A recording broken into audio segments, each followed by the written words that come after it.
Hello my dear friends, welcome to well academy. My name is Lamia Naseem और आज का जो हमारा वीडियो लेक्चर होगा वो प्रीवियस से ही कनेक्टेड होगा। तो प्रीवियस वीडियो अगर नहीं देखी है तो जाके जल्दी से देख लीजिए। मैंने आपको होमवर्क दिया था, आई होप आप सभी ने होमवर्क कंप्लीट करा होगा अपना। चलिए डिस्कस करते हैं। कोन शेप को आज हम लोगों को निकालना है। Metacentric height cylinder and rectangular container के लिए मैंने आपको ऑलरेडी निकलवा दिया था। तो आज थोड़ा सा और इसको आगे प्रोसीड करेंगे और आज ये चैप्टर मैं पूरा कंप्लीट करने वाली हूँ। मतलब फ्लूइड स्टैटिक जो हमारा चैप्टर चल रहा था जिसमें बॉयंसी, हाइड्रोस्टैटिक फोर्स वगैरह जितनी भी चीजें पढ़ी वो आज हमारा कंप्लीट हो जाएगा। नेक्स्ट वीडियो में मैंने अभी तक आपको buoyancy force and metacentric height के क्वेश्चंस नहीं कराए हैं, तो नेक्स्ट वीडियो जो हमारी आएगी उसमें मैं क्वेश्चंस को डिस्कस करूंगी आपके सामने, जितने भी क्वेश्चन गेट प्रीवियस ईयर में आए हुए हैं। ओके, उसके बाद हमारा एक नया चैप्टर स्टार्ट होगा जो मैं कल अनाउंस कर दूंगी आप सभी को। चलिए डिस्कस करते हैं। एक हमने थर्ड एग्जाम्पल लेते हैं। ओके, हम लोग एक थर्ड एग्जाम्पल ले लेते हैं जिसमें क्या करेंगे, इस तरीके से सपोज कर लीजिए वाटर है और यहाँ पर लेट कर लेते हैं कि कोई कोन शेप की बॉडी है इस तरीके से। तो मैंने आपसे बोला था कि कोन शेप की बॉडी लेट करना, उसके बाद इसको सॉल्व करना अच्छे से। तो देखिए आप आंसर मिलाइए अपना, मैं सॉल्व करने जा रही हूँ। सपोज कर लीजिए इसकी टोटल जो हाइट है वो h है और इसकी रेडियस मान लेते हैं कैपिटल R। ओके, तो ये हमारी रेडियस हो गई कैपिटल R। अब जितना ये डिप है, ओके, फ्लूइड में ये जितना डिप है उसको भी हमें एनालाइज करना है। तो सपोज कर लीजिए यहाँ पर ये इतना डिप है, तो यहाँ पर आपको जो सेक्शन मिल रहा है IXX निकालने के लिए वो मिल रहा है आपको सर्कुलर। तो कोई भी प्रॉब्लम नहीं होगी। π/64 d⁴ आपको पता है, आप निकाल सकते हो। सपोज कर लीजिए h हाइट ये डिप है, स्मॉल h हाइट। अभी मैं इसके ऊपर भी बात करूंगी, प्रीवियस वीडियो में मैंने इसके ऊपर बात नहीं करी है। तो चलिए डिस्कस करते हैं। सबसे पहले इसके CG को फाइंड करते हैं। तो हमेशा ध्यान रखिएगा जो हमारा कोन होता है, अगर आप यहां से देखोगे तो इसका CG लाई करता है। मैं पूरे कोन की अभी बात कर रही हूँ, तो ये G1 की बात कर रही हूँ। ये यहां से होगा 3h/4 पर। ओके, मैंने बोला था गूगल कर लीजिएगा आप लोग, 3h/4 पर होगा। और अगर आप सिर्फ इतना कोण देखो जितना ये डिप है, तो सपोज कर लीजिए इसका जो CG है वो यहाँ लाई करेगा, तो ये G2 हो गया। तो ये यहाँ पर क्या हो जाएगा 3h/4। क्योंकि अगर आप छोटा वाला कोण देखोगे जितना डिप है तो उसकी टोटल हाइट स्मॉल h है, अगर आप पूरा कोण देखोगे तो उसकी टोटल हाइट कैपिटल H है। अब कैसे निकालेंगे, सबसे पहले हम लोग लिखते हैं IXX। ओके, जब IXX आप निकालोगे तो आप लिखोगे π/64 2 इंटू स्मॉल r⁴। क्योंकि हम लोग क्या लेंगे, ये सेक्शन देंगे, ये हॉरिजॉन्टल सेक्शन लेंगे। सपोज कर लीजिए इसकी रेडियस जो है वो स्मॉल r है। अभी मैं सिमिलर ट्रायंगल के कंडीशन से आपको स्मॉल r की वैल्यू भी निकाल के दिखाऊंगी। पहले सारी वैल्यूज लिख लेते हैं। तो हम लोग क्या करेंगे, बॉयंसी फोर्स को वेट ऑफ द बॉडी के इक्वल कर देंगे। जैसे कि आप इक्वल करोगे तो ये आपका आ गया buoyancy force is equal to weight of the body. तो इसको क्या लिख सकते हैं, density of the fluid into G into volume of the fluid displaced by the body. Okay, अब इसको इक्वल कर दीजिए। जब आप इक्वल करोगे तो density of the body G into volume of the body. तो यहां से आप निकाल सकते हो volume of the fluid displaced by the body कितना आ जाएगा, density of the body volume of the body upon density of the fluid. ये आ गया आपके पास। तो फॉर्मूला क्या पढ़ा था आपने फॉर्मूला पढ़ा था GM is equal to BM minus BG। यही आपकी थी मेटासेंट्रिक हाइट। तो BM हमारा क्या होता था, BM हमारा होता था, हम लोग इसे लिखते थे IXX यानी लॉन्गिट्यूडनल डायरेक्शन में एरिया मोमेंट ऑफ इनर्शिया, वो भी अभी मैं आपको समझाऊंगी, upon volume of the fluid displaced by the body. तो volume of the fluid displaced by the body आप यहां से निकाल लोगे, IXX आप यहां से निकाल लोगे। अब मैटर ये फंसता है कि स्मॉल r की वैल्यू कैसे मिलेगी। तो आप जरा ये पूरा ऑब्जर्व करके देखो। ओके, तो यहां पर अगर आप ये देखोगे तो आपको एक ट्राइंगल बड़ा वाला ये दिख रहा है, ओके, और एक दूसरा ट्राइंगल आपको ये दिखेगा। तो यहाँ पर हम लोग सिमिलर ट्राइंगल की कंडीशन लगाएंगे, capital R upon capital H is equal to small r upon small h। तो यहाँ से आप r की वैल्यू निकाल सकते हो, capital R upon capital H into small h। अब बात ये आती है ये स्मॉल h की वैल्यू कैसे मिलेगी। प्रीवियस वीडियो में भी हमें स्मॉल h की वैल्यू की जरूरत थी, क्योंकि जो हमारा BG होता है वो BG हमारा क्या होगा, यहाँ पर देखिए यहां से दोनों के CG के बीच की डिस्टेंस होती थी। ओके, तो यहां पर आप h/2 आप नहीं लिखोगे क्योंकि वहां पर h/2 डिस्टेंसेस आई थी, इस वजह से मैंने माइनस करा था। यहां पर क्या होगा 3/4 capital H minus 3/4 small h, तो यहां पर भी आपको h की जरूरत पड़ेगी। तो कोई टेंशन वाली बात नहीं है, आप आसानी से निकाल सकते हो। देखिए कैसे निकालेंगे, सबसे आसान तरीका है वॉल्यूम ऑफ द बॉडी आप क्या लिखोगे, यहां पर लिखते हैं डेंसिटी ऑफ द बॉडी आपको पता होगा, डेंसिटी ऑफ द फ्लूइड आपको पता होगा। Okay, volume of the body क्या हो जाएगा, ये हमारा क्या है, ये हमारा कौन है, इसके लिए क्या होता है 1/3 पाई r²h। तो जब आप पूरी बॉडी का वॉल्यूम लिखोगे तो आप लोग लिखोगे 1/3 pi capital R² into capital H। Okay, क्योंकि पूरी बॉडी का वॉल्यूम ले रहे हो। अब यहां पर अगर सिर्फ fluid displace bye the body, तो फ्लूइड जितना फ्लूइड डिस्प्लेस हुआ है उतना खाली कौन कंसिडर कर लो। तो यहां पर जब आप लिखोगे तो लिखोगे 1/3 पाई, अब यहां पर रेडियस कितनी है R² और हाइट कितनी है h है। तो आपको देखिए एक इक्वेशन r और h के टर्म में ये मिल गई, एक इक्वेशन r और h के टर्म में ये मिल जाएगी। तो आप आसानी से सारी वैल्यूज को फाइंड कर सकते हो। वहां पर भी यही कर सकते हो, वहां पर सिलेंडर था तो पाई r² कैपिटल H यहां पर रखोगे and pi r² small h यहां पर रखोगे। रेडियस कांस्टेंट थी तो वहां पर आपको डायरेक्टली स्मॉल h की वैल्यू मिल जाएगी। तो ये जो मैंने आपको 3 एग्जाम्पल्स दिए, ये 3 बहुत ही स्टैंडर्ड एग्जाम्पल्स है, क्योंकि जब आप क्वेश्चन करोगे तो इन्हीं तीनों शेप में से कोई एक शेप देगा। तो मैंने आपको जनरल केस लेके समझाया है कि किस तरीके से क्वेश्चन सॉल्व करना है। ये 3 एग्जाम्पल देने का रीजन आपको कोई कॉन्सेप्ट समझाना नहीं था, क्वेश्चंस को करने की अप्रोच समझाना था कि किस तरीके से आप मेटासेंट्रिक हाइट को फाइंड कर सकते हो, जो कि हम लोग नेक्स्ट वीडियो में एप्लीकेशन भी देख लेंगे। तो ये हमारा एक टॉपिक कंप्लीट हो गया मेटासेंट्रिक हाइट निकालने का। फिर मैंने आपसे बोला था ये जो IXX लेते हैं ये हम लोग लॉन्गिट्यूडनल डायरेक्शन का लेते हैं। ऐसा क्यों कर रहे हैं उसको समझते हैं। तो यहाँ पर आप एक हेडिंग डालिएगा, why we find IXX in longitudinal direction. तो सपोज कर लीजिए आपके पास कोई ऐसी एक शिप है, ये शिप की लेंथ हो गई और ये जो हमें दिख रहा है ये शिप की विड्थ हो गई। ओके, या ये ऐसे ये आप स्केल ले लो, ये आपकी शिप है। ओके, तो ये शिप की लेंथ हो गई और इधर क्या, ये शिप की विड्थ हो गई। तो आपको क्या करना है, इसका हॉरिजॉन्टल सेक्शन लेना। हॉरिजॉन्टल सेक्शन लोगे तो ये हॉरिजॉन्टल सेक्शन ऐसे रेक्टेंगल की तरह दिखेगा, यही मैंने इसमें बना दिया। ओके, अब यहां पर अगर आप देखोगे तो ये वाली जो मैंने हॉरिजॉन्टल ये जो आपने लाइन बनाई है इसको हम लोग बोलते हैं लॉन्गिट्यूडनल एक्सिस। ओके, ये हमारी क्या कहलाती है, लॉन्गिट्यूडनल एक्सिस कहलाती है। और इसी के अलोंग हमारी क्या हो रही होती है, इसी के अलोंग हमारी हो रही होती है रोलिंग।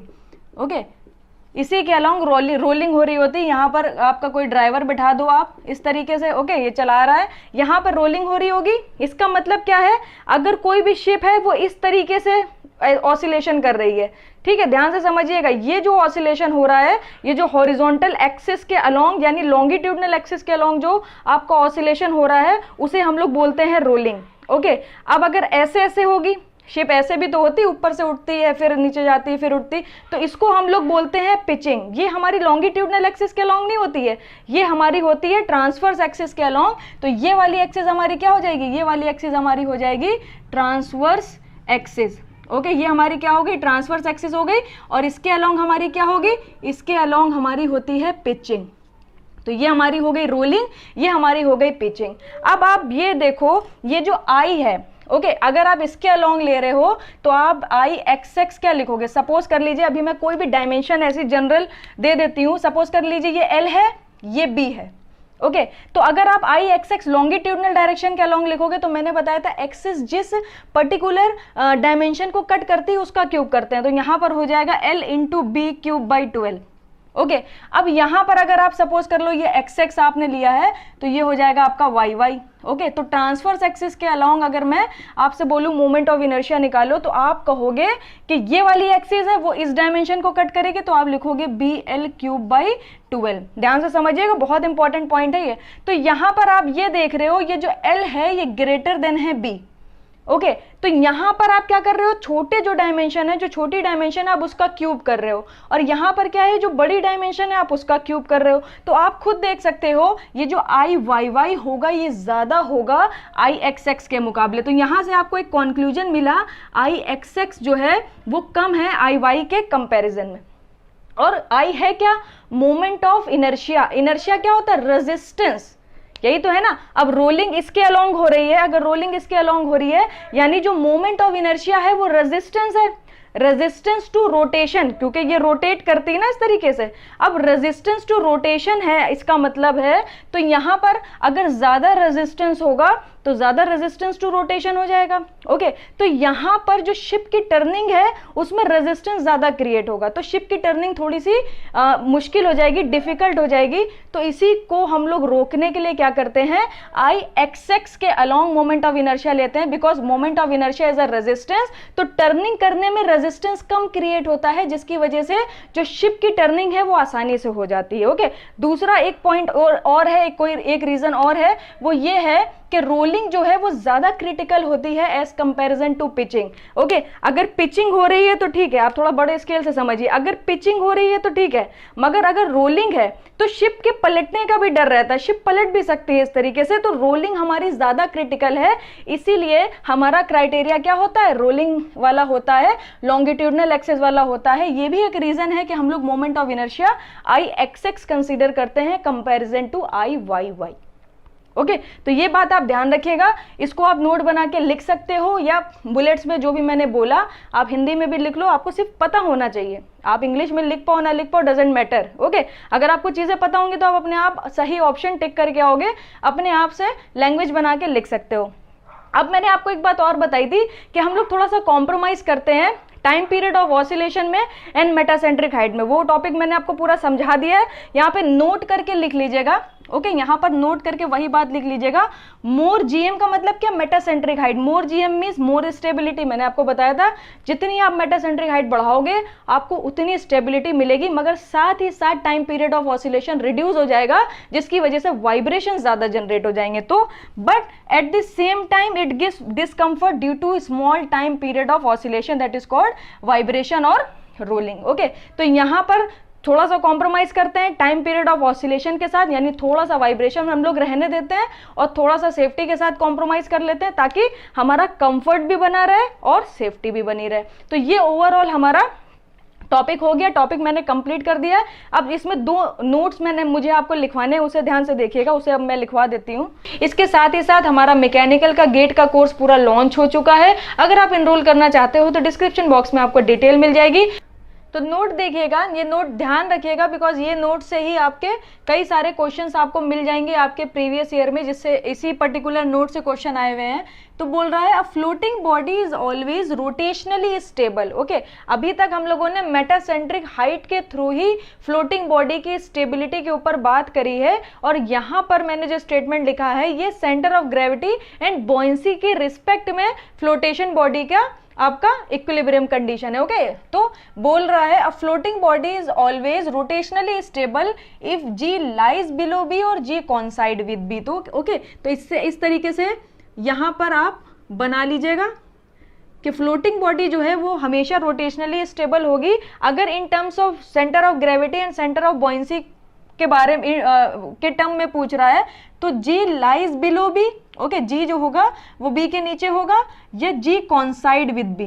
ओके, तो जी कॉन्साइड विद बी क्या हो जाएगा, जहां जी होगा वहीं बी होगा। तो ये 2 कंडीशन अगर होती हैं तो फ्लोटिंग बॉडी हमेशा रोटेशनली स्टेबल होगी। ओके, रोटेशनली स्टेबिलिटी की यहाँ पे बात हो रही है, तो ये रोटेशनली स्टेबल होगी। अब मैं आपको एक एक्सपेरिमेंटल मेथड बताती हूँ मेटासेंट्रिक हाइट निकालने का, बिकॉज यहाँ पर कई सारे क्वेश्चंस ऐसे मैंने देखे हैं प्रीवियस ईयर में जो इस तरीके से एक एक्सपेरिमेंटल मेथड से बोलता है कि मेटासेंट्रिक हाइट आप फाइंड करो। तो यहाँ पर मैंने क्या करा है, एक शिप ले ली है, शिप का ये बैक आपको दिख रहा है, यहाँ पर एक डब्लू वेट मैंने रख दिया है। ओके, ये वाटर में इस तरीके से सबमर्ज्ड है। तो ये हमारी क्या हो गई, न्यूट्रल एक्सिस हो गई, और न्यूट्रल एक्सिस पे यहाँ पर जहां पर आपका जी होगा, जहां पर आपका सी जी होगा, उसी के अलोंग डाउनवर्ड डायरेक्शन में इसका वेट लग रहा है। ओके, इतनी बात तो आपको समझ आ रही होगी। अब यहाँ पर हमें मेटासेंट्रिक हाइट फाइंड करनी है, तो हमने क्या करा, एक कपल डेवलप किया, इसको टिल्ट किया। तो टिल्ट करने के बाद कुछ ऐसा आपको दिखेगा। तो डब्लू वेट तो है जी पे ही लगता रहेगा डाउनवर्ड डायरेक्शन में,